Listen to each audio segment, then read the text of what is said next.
Hello and welcome to Lost Love Chronicles. You're not getting a divorce. I'll put you in an asylum, and I'll visit occasionally with my next lover.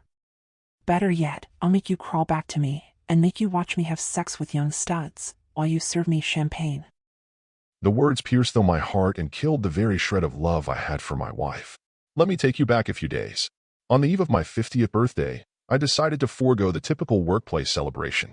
Retirement was looming, and without much fanfare, I gathered my closest associates in my office.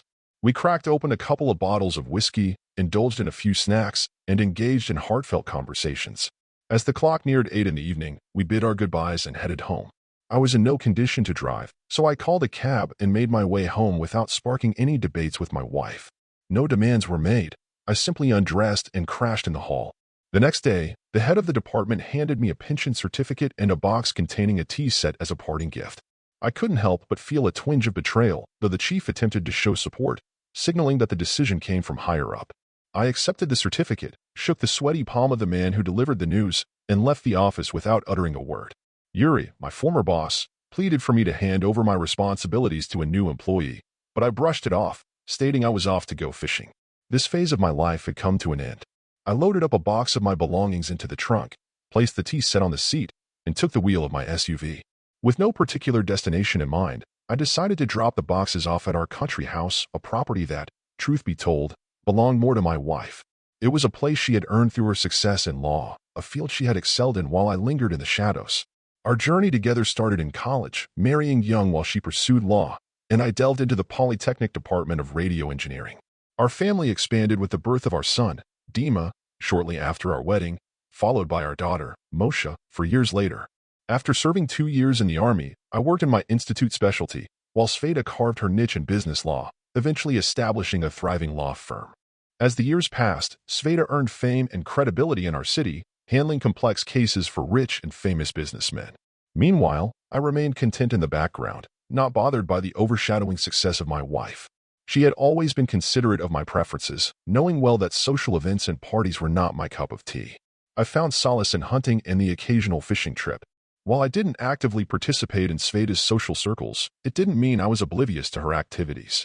Sveta, an attractive woman with beautiful legs and a tight figure, garnered attention from men eager to capture her interest. Yet, she remained steadfast in upholding family values, and I had no reason to suspect any betrayal. As time passed, our children grew up, with my son marrying and relocating to the capital, bringing the joy of a grandson into our lives. My daughter, too, graduated from university and began living independently. With the kids out of the house, we found a certain freedom.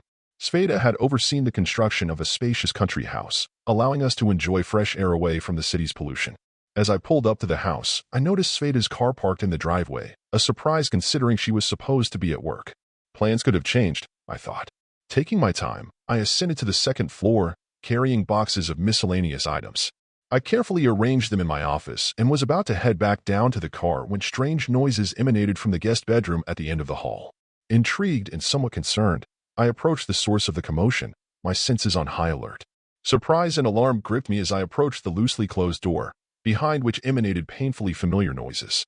It was the sound of Sveta in the throes of passion, a phase of lovemaking I thought I knew all too well after years of married life. However, the voice accompanying hers was alien to my ears. My wife's cries of pleasure were intermingled with passionate affirmations. "Do you feel good with me?" "Yes, yes, you're the best, better than a husband," fervently answered Sveta. For some reason, a bitter laugh escaped me. The irony struck me hard. My successful and respectable wife, a mother of 2, and a grandmother of 5, referring to herself as the best for some scoundrel. Oh, how the times and manners had changed. Summoning a mix of courage and disbelief, I opened the door. A few minutes passed as Sveta, mid-coitus, took a sidelong glance at my motionless figure. She pushed her playmate away, and her lover, presumably, crawled under the sheet, feigning non-existence. Sveta, unfazed, jumped down to the floor and headed toward me as if nothing had transpired. I looked at her naked figure, a lump forming in my throat. "Yura, do not make a scene. Go to town, we'll talk in the evening," she told me with a calmness that would suggest she was sending me on a routine errand. In the haze of the moment, I stood there, stunned. I could have erupted in anger, confronted her lover, thrown the cheating wife out of the house, but her words echoed in my mind. Words spoken in the heat of passion, declaring, "You're better than a husband." It felt like a verdict, an unforgivable judgment on our family. Tears, sobbing, remorse, I expected them all, but instead, I was met with a calm, emotionless voice that delivered a verdict on our life together. It wasn't forgivable. Gritting my teeth, I muttered through clenched jaws, "At least cover up." I turned and walked out, the coincidental loss of both my job and my wife hitting me almost simultaneously. Sveta, for me, was already in the past, and I harbored no doubts about that. Refusing to succumb to hysteria, I didn't ask why. I didn't sob uncontrollably, hugging a pillow. Instead, I absorbed the blow of fate, understanding that the only course of action was to gather my thoughts. The first order of business was to address the housing problem. Technically, I had a 1/4 share in an apartment and a country house, but I knew all too well that Sveta's lawyers would leave me with nothing. Even the car was registered in her name. Glancing at my watch, which read 1 o'clock, I decided it was time to take action. I pulled over to the curb and took out my smartphone. A lakeside home for sale caught my eye, a quiet, peaceful place with great fishing and hunting, and the price was quite affordable for me. I dialed the contact number listed in the ad, and a woman answered. She explained that her father had built the house upon returning from the seas, living there until his death. The house had been vacant for almost a year until the new owner decided to sell. Situated deep in the woods, surrounded by kilometers of thick forest, the remote location had led to a gradual reduction in the house's price. I was okay with that and offered a little more, but I requested a deed of gift to avoid any legal entanglements, given that I was still technically married. An hour later, we met at the notary's office and executed the contract. I had just purchased my own country house. The woman told me where the key to the front door was, bid me farewell, and left in a cab. Wasting no time, I headed to the apartment and began packing. Several times, Sveta called, but I chose not to answer. Ignoring the flood of text messages, I focused on gathering my belongings. Calling a cab, I tossed the keys to the apartment and the car into the mailbox. A cab ride to the garage revealed my father's car, in pristine condition and ready to go. I threw my backpack into a large bag in the trunk, warmed up the engine, and, taking my time, set off to open a new chapter in my life. As my car raced down the highway, dispersing the light snow that had fallen overnight, I left a fast-fading trail behind. After about 30 kilometers, I turned off the highway onto a dirt road and encountered a solid wall of forest, stretching for dozens of kilometers according to the map. The farther I drove, the narrower the road became. Slowing down, I found myself surrounded by a dense forest. The road skirted the shore for a while before turning sharply to the left. Approaching a small, black-and-by-time log house standing on the lake shore, I noticed a few apple trees drowning in overgrown weeds. A high fence ran down to the water, and from the lake's side, I could see a pier on wooden stanchions driven into the water. I stopped the car, shut off the engine, and got out, examining my new purchase with curiosity. The air was filled with the smell of algae, damp dust, and decaying rags. The house stared out at me through windows reflecting the crimson sun dipping behind the pine tops. Made of treated pine logs, the walls stood sturdy, and the roof was covered with slate. A small porch and a massive door, padded with wrought iron, greeted me. Wooden oars leaned against the wall, and a log barn stood on low wooden piles nearby, appearing to be used for storing firewood. Behind the barn, by the water, stood a bathhouse. Climbing up to the low porch, I reached over the door and found a rusty key. Unscrewing the shackle, I carefully removed the lock and pulled the forged handle of the door toward me. Expecting to find a mess of cobwebs and abandoned items, I was pleasantly surprised. The room was clean and fairly comfortable, albeit cold and faintly smelling of mice. In the middle of the room, a cast iron stove sat on a steel plate lined with wild stone, with neatly stacked wood beside it. A nickel-plated iron bed stood by the far wall, adorned with a protective colored wool blanket and a well-made wolf skin instead of a rug. Above the bed hung roe deer antlers, and on a wide tarpaulin belt, an old rifle dangled. A table made of oak with carved legs stood by the window, offering a beautiful view of the lake and a small pine-covered island at its center. To the right of the front door, an antique cabinet sat, next to an equally old refrigerator. An old painting adorned the opposite wall, flanked by an antique ship's clock and steering wheel, suggesting a former owner with ties to the Navy. I checked the clock. It was 5:45. Closing my eyes, I immersed myself in the silence of the surroundings. The day had been quite eventful. I had received my pension certificate in the morning, feeling content, but by lunchtime, I was without a wife and a familiar corner. Now, in the evening, I found myself in the middle of the woods. I pondered why I chose this seemingly remote place, even though it was less than 40 kilometers from the city. Pulling the car closer to the porch, I started carrying my belongings into the house. The air inside was rather cold, so my first order of business was to heat the stove. I found a switch in the hallway, and as I flicked it, the light bulb under the ceiling brightened. The refrigerator rumbled like a well-fed cat as I organized my things in the closet and stashed groceries in the fridge. Outside, darkness fell rapidly with twilight creeping through the windows. It was time to think about dinner. An electric stove in the hallway caught my eye, but I decided not to bother. Opting for convenience, I opened a can of porridge and put it on the stove. 10 minutes later, dinner was ready, and I ate quickly, leaving the tea for later. As I ate, darkness settled outside. To occupy myself, I decided to explore the closet. On the bottom shelf, just under the hanger, I found a large tarpaulin bundle tied with twine. Carefully untying the twine, I unwrapped the cloth and couldn't believe my eyes. A disassembled double-barreled shotgun, a 16 gauge. I was in luck. The gun was well oiled, though slightly rusted. I decided cleaning it would be a productive activity. After assembling the gun, I opened other drawers, finding rags, gun oil, and, to my great joy, ammunition. 20 rounds in an unopened oil pack. Draping the top over the table, I placed the gun on it, fractured it, and examined the barrels. Taking a metal can of gun oil from the table drawer, I cleaned my weapon. It felt as if the gun had rejuvenated after the cleaning. I loaded it with ammunition, put the safety on, and just as I finished, the phone rang again. The screen displayed "Sweetheart." I hesitated but finally answered. Sveda's voice vibrated with anger, asking where I was. Silent, I didn't want to engage in conversation. She continued talking about the need to discuss matters and mentioned filing for divorce tomorrow. I spoke slowly, controlling my emotions, suggesting that we meet at the courthouse at 11 o'clock to discuss everything. Sveta turned off the phone abruptly. Outside, something crunched. The rain softly drummed on the glass, but an audible sound caught my attention. I looked outside and saw an indistinct shadow flickering by the fence in the dim light from the window. Subconsciously, I realized someone was in the yard, lurking in the tall weeds, watching me through the lighted window. Acting on an unknown instinct, I picked up my gun, carefully clicked the safety catch, and extinguished the light. Cautiously holding the gun at the ready, I looked out the window without dressing. I pushed the front door with my foot and stepped out onto the porch unobtrusively. "Who's there? Come out." I shouted and raised my rifle. "Don't shoot," a frightened voice answered from the darkness, and a woman in an overdressed and knitted cap of an incomprehensible color came into the light. "Who are you?" I asked, taken aback. "Lucia. I live not far from here in the village, about 5 kilometers away. Ivan was drunk today, so he kicked me out. I've slept here a few times before, and now I thought the house was empty," the woman explained quickly. It seemed strange. I hadn't seen any sign of a woman in the house. "Oh, don't you think so? I always clean up after myself, and I haven't touched a thing." The stranger seemed to read my mind. "If you'll excuse me, I have to go." The woman turned and walked into the darkness. For some reason, my heart ached. She seemed as lost as I was. "Wait for me," I shouted after the hunched-over figure in the rain. "Come inside, get warm." The woman stood for a while, as if hesitating, then turned around and went hesitantly to the porch. Without undressing, she sat down on the edge of a stool. The room was already hot. "Take off your coat. I'll hang it by the stove to dry," I said, holding out my hand.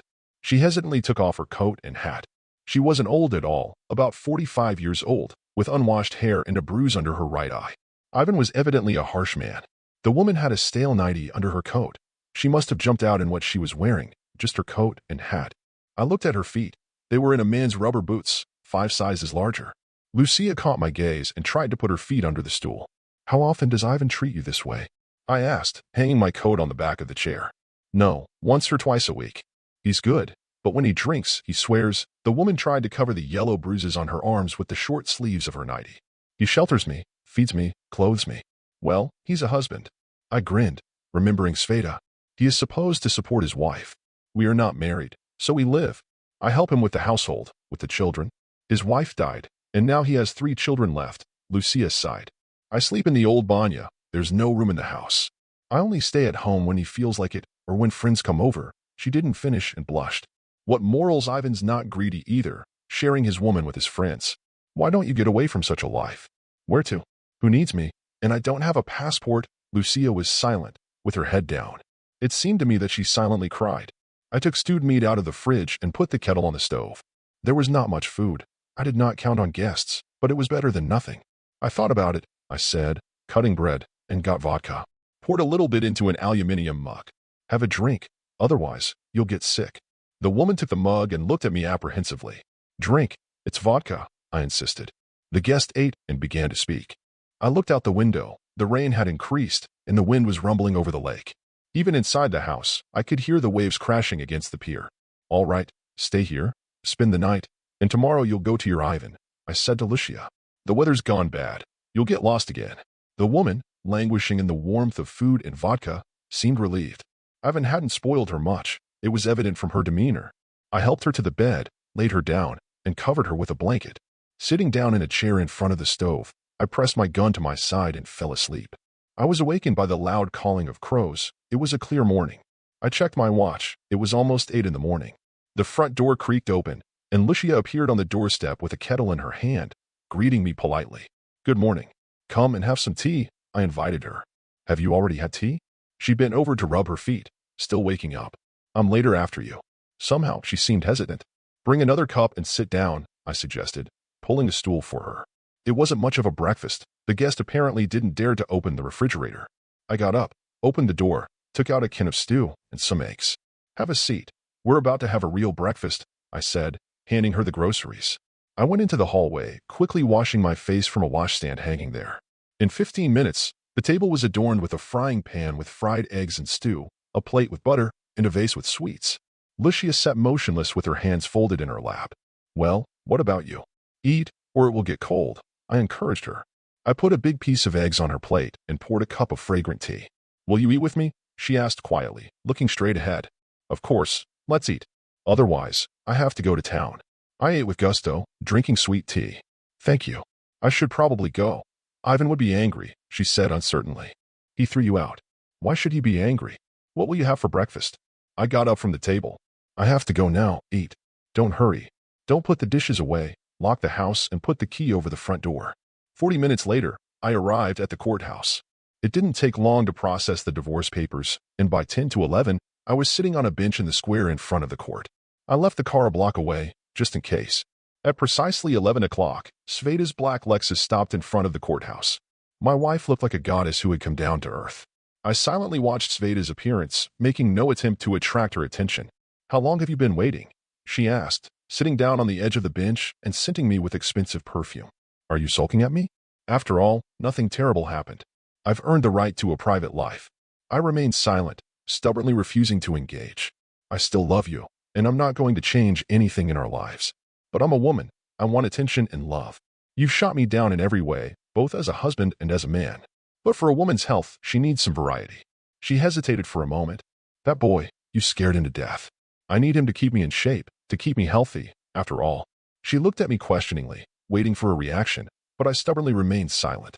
Even Masha supported me. She totally agreed with me and thought that having a young partner at my age is quite normal. By the way, Igor, a friend of her young man, was the one who asked him to find me a healthy, understanding boy.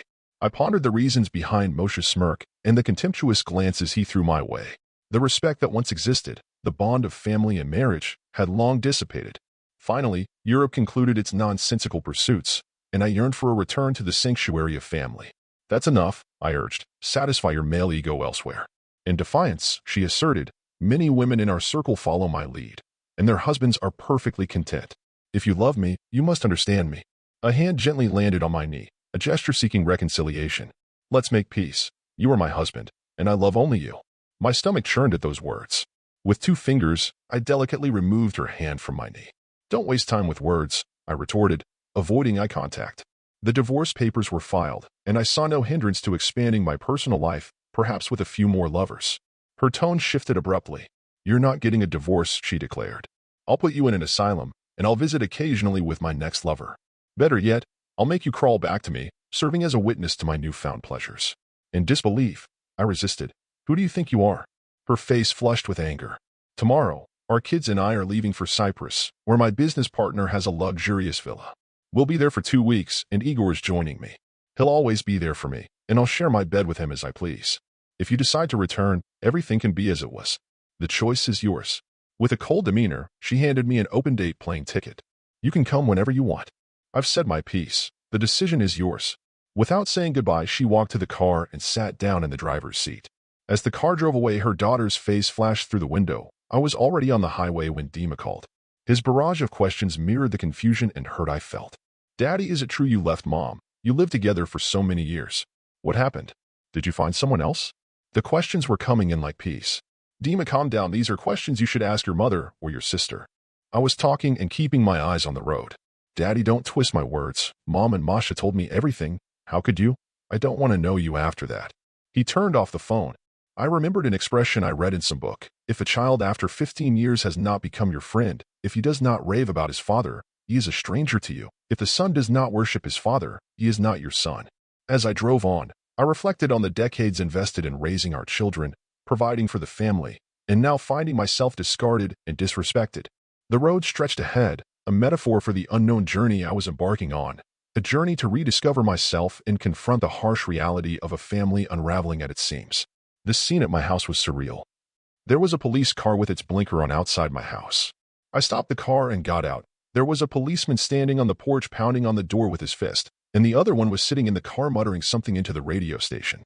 I walked around the police and asked politely, "Gentlemen, what's the matter?" The policeman on the porch paid no attention to me, continuing to pound on the door with the tenacity of a woodpecker. "Who are you?" There was a hoarse voice behind me.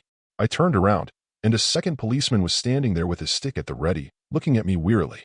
"Me, the owner of this house and of this property which you have entered without my permission. Have you any papers?" The first one stopped pounding on the door and turned to me. "Yes, they are in the house." I pushed the policeman aside and reached over the door with my hand. There was no key. Someone was in the house, most likely my guest who never got out to his beloved Ivan Lucia. "It's me. Don't be afraid to open." I knocked on the door. The woman stood at the door itself, for she opened it at once. I stepped into the hallway. The policeman tried to squeeze in behind me. "Gentlemen, do you have a warrant?" The officers looked at me like I was crazy. "This woman's husband has filed a search warrant for her. We have to take her into custody and bring her to the station. As far as I know, she was only kicked out of the house last night." I wondered when her landlord had time to file a report.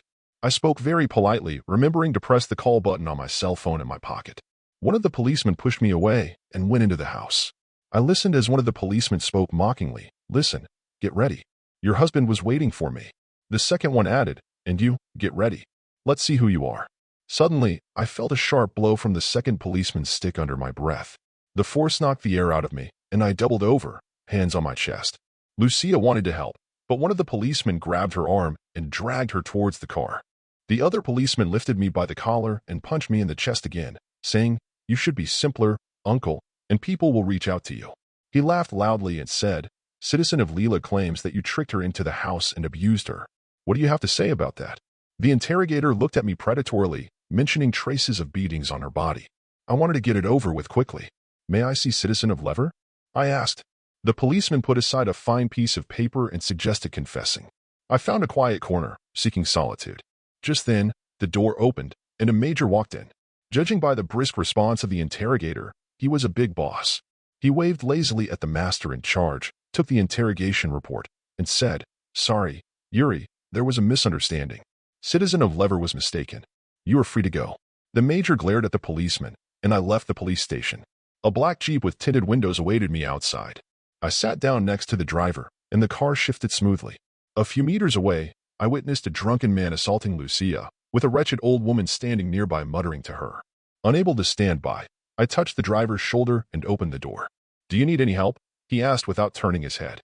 "I can do it myself," I replied. Without getting into a debate with the man, I kicked him under the knee. When he turned around, I punched him in the nose with all my might. Something crunched, and the man drove his head into the side windshield of his car, leaving a trail of blood. The woman standing nearby opened her mouth to yell but changed her mind when she caught my gaze. I walked over to Lucia. "Will you come with me?" I asked Lucia. She nodded, and I gestured for her to get in the car. Glancing back at the man lying on the ground, I hoped for no further aggression. I got in the front seat, slammed the door, and with winter's arrival, I set out. The road to the highway was blocked and covered in snow. I struck a deal in the village, and a tractor driver managed to clear the road for the cost of 2 bottles of vodka. The noise of a car engine woke me up, and as I cautiously got off the bed, I shivered from the cold. Heading to the window, I saw a big black car stopping right in front of the house. A figure emerged from the car, a bodyguard in all his primal glory, followed by my estranged wife, Sveta. She slipped, but a young man accompanying her managed to support her by the elbow. They stared at the house, as if expecting the wizard of the Emerald City to appear. I put on my coat and went out onto the porch, remaining silent. The uninvited guests were the first to break the silence. "Are you the host?" the bodyguard asked menacingly. I threw my jacket on the parapet, came down from the porch, and it seemed the man was in a belligerent mood. Talik, Sveta's lawyer, suddenly calmed down, came forward, and spoke. Vida and I need to talk. Maybe you want to invite me into the house. I shrugged, and Sveta called someone named Samuel from the car.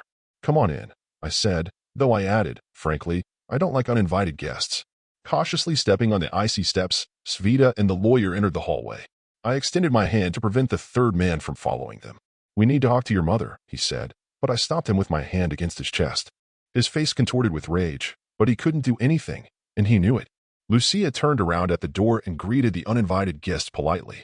She quickly realized that Sveta was my wife, evident from the jealousy in her eyes.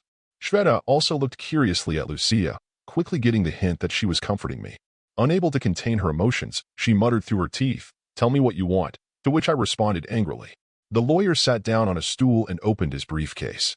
Yuri, your wife is suing the court to declare you incompetent. You had a severe concussion in the past, leading to complications and a temporary mental disorder. You should be examined at a psychiatric hospital to determine your legal capacity. The question is whether you will do so voluntarily or whether we will have to go to the appropriate authorities to enforce your appearance. As far as I understand, the examination is done by court order. Do you have it in your hands? The lawyer explained. I looked at the lawyer calmly and questioned, and where do you want to forcibly lock me up in a mental hospital? My defiance somewhat discouraged the lawyer. Yura, I'm worried about your health. You need to take a course of treatment. The doctors will help you get rid of your obsessions, and you'll go back to your family. The children are so upset. They want to see you. Sveta almost sobbed with resentment. For the children? The question is, do I want to see them? I thought aloud and said, I understand your desire to quickly put me in the asylum ostensibly for my own good. But you were in a hurry. There was no trial, and I don't need any counseling. I won't discuss anything with you. Sweeter, take your lackeys and get off my land. I looked expressively at the gun hanging on the wall. Are you threatening, Samuel? Sveta asked. I told you, he's inadequate and aggressive, I replied. In that case, we are forced to ask for help, the lawyer declared. Sveta was about to speak again, but I tried to calm the situation, saying, let's solve everything in peace, Yura. It's all for your own good. You'll thank me later. However, she took a step towards me, attempting to hug me. Come on, get out of here, I said, pointedly looking at the hanging shotgun. You're crazy for sure, she shrieked and looked at the lawyer. Samuel, do something. I held the gun with the barrel down, telling them to leave. You're threatening us with a gun. You really are crazy, the lawyer exclaimed. He jumped up, knocking over a stool, grabbed my wife by the arm, and dragged her toward the exit. They tumbled off the porch in a heap, and I followed them out, instructing them to get in the car and leave. Before I could say anything more, a policeman pulled up to the house. The door opened, and gun-wielding soldiers poured out, surrounding the house and cutting off my escape route. A bubbly major announced through the loudspeaker, Yuri Kolosov, drop your weapons and come out with your hands up. It seemed Sveta had decided to take any means necessary to hold me. However, my respect for her waned quickly. A black SUV drove up, and a young man stepped out, assessing the chaotic scene. He turned to the frozen policeman, asking, who's in charge? The bumpy major approached, and the man identified himself, Colonel Kazantsev, head of the Special Operations Division of the Department of National Security. On what grounds and by whose order are the special forces involved? He asked the colonel, seeking clarity. Well, that is, we received a call that a man was holding a hostage in this house, the major explained, clearly out of his depth. They said that the owner of this house is crazy. Take your men and go away. We'll deal with you later. Sveta and her companions froze in place as the situation rapidly changed. The policeman quickly piled into the minibus and drove away. The colonel approached Sveta's car and greeted her. Hello, Svetlana. She raised her eyebrows in surprise. Only in absentia. Mr. General told me about you, the colonel explained, adding, only good things. My advice to you, solve everything amicably. Sveta looked dazedly between me and the colonel. Did you say general? She asked in surprise. Yes, for the whole year, and you did not know. My former deputy headed towards me. Hello, Yuri, why didn't you make your wife happy? He said with a smile as he approached the porch. Sometimes it's better to know less, even for devoted wives, I replied, shaking his outstretched hand. Lucia stayed with me for a while, gradually thawing out. Her roommate made no more attempts to take her back, knowing full well the consequences. Surprisingly, the police no longer bothered me either. It seemed that underground channels leaked information about a retired general who didn't appreciate uninvited guests. I took Lucia into town, and we visited a beauty salon and several fancy boutiques. The transformation was remarkable. She went from a frightened girl to a beautiful princess. We also visited a clinic where I knew a doctor. They examined Lucia and found nothing dangerous except for one heartbreaking revelation. She would never have children again due to the effects of numerous abortions performed at one time on the orders of her master. I did not ask how old she was, but she looked about 30. She had her whole life ahead of her. Despite the fact that I really liked her, I tried to keep her at a distance, cutting off all attempts to get close to me in every way. You can't cheat age. She was too young and too beautiful to be with me. My train had already skipped past the penultimate station and was approaching its terminus at breakneck speed. Besides, I was fed up with being in a relationship with a woman and didn't want any more disappointments or problems. A month later, some distant relative of hers came along and invited her to stay with her. Lucia was in a hurry. I supplied her with money and wished her happiness. The last night before she left, Lucia came to me, and I could not resist. How can a single man refuse something beautiful and young? It all happened once. The whole time, she was waiting for me to ask her to stay, but I said nothing. In the morning, she stood by the cab for a long time, still hoping for something, and then she left my life. We divorced Sveta in the end, although she begged me in court not to leave her. As if she wasn't the one who had taken a young lover under my nose and been fooling around with him for almost 6 months. I even had my doubts about having kids, but the DNA test reassured me. The absence of her husband took its toll on Savita. It was obvious that she really regretted our breakup. My ex-wife came to see me several times and begged me to forgive her. She said that she had broken up with her lover at once and that she was carrying her love around with her to piss me off, and she succeeded. I, of course, forgave her. So many years have passed. I never went back to her children. As for the children, I love them, but I don't let them near me, especially my daughter. Still, there's a very fresh resentment. Masha also tried to talk to me, but I categorically refused to engage in a conversation with her. God is her judge. The receptionist stood up. Mr. General, the director is waiting for you. When I entered the office, Vardik stood up from his desk and came out to meet me. We embraced, and he asked, "How did you do it?" I pulled away and looked at my friend. It was almost impossible. Vardik, the director of the Department of National Security, laughed, saying, "Well, no more difficult than you, Yura, pulling me badly wounded from the battlefield. Take over the position, no more sitting in retirement." He was silent for a while, then smiling slyly, he asked, "Have some cognac?" A year has passed. My car was rushing along the highway, dispersing the light snow that had fallen overnight, leaving a fast-living trail behind it. In some places, I could still see the miraculously preserved bright red and yellow foliage, especially against the background of the green, brown, or tawny forest. I even felt sorry for it. For a minute, I returned from my business trip and was on my way home, where I hadn't been in more than a month. All that time, I had been living alone, enjoying my freedom. I had rebuilt the house, traveled a lot, and only now did I get a real taste of life. But more and more often at night, I dreamed about Lucia. Alas, the past could not be undone. I knew that we were not destined to be together, and she never even called me once during all this time. Apparently, she had found her happiness after all. Still, I put the old lock on the new door, just in case. And when I left, I always kept the key in its old place. After 10 kilometers, I turned off onto an unpaved road. The wheels crunched the thin ice and puddles, glistening in the dim autumn sun. The road turned sharply to the left and ended in a one-story house made of pine logs. I parked the car, took a bulky bag out of the trunk, and went up to the porch. Suddenly, the door opened, and a young woman with a baby in her arms came out towards me. "Hi, Lucy," I greeted her. She shyly looked into my eyes. "We were waiting for you." The sun was shining brightly, the sky was almost clear, and its dazzling blue cut my eyes. A fresh breeze from the lake played with the tops of the tall pines, lifting up sparkling white clouds. Dear listener, if you have reached this far, please click on the subscribe button. It will be a great help.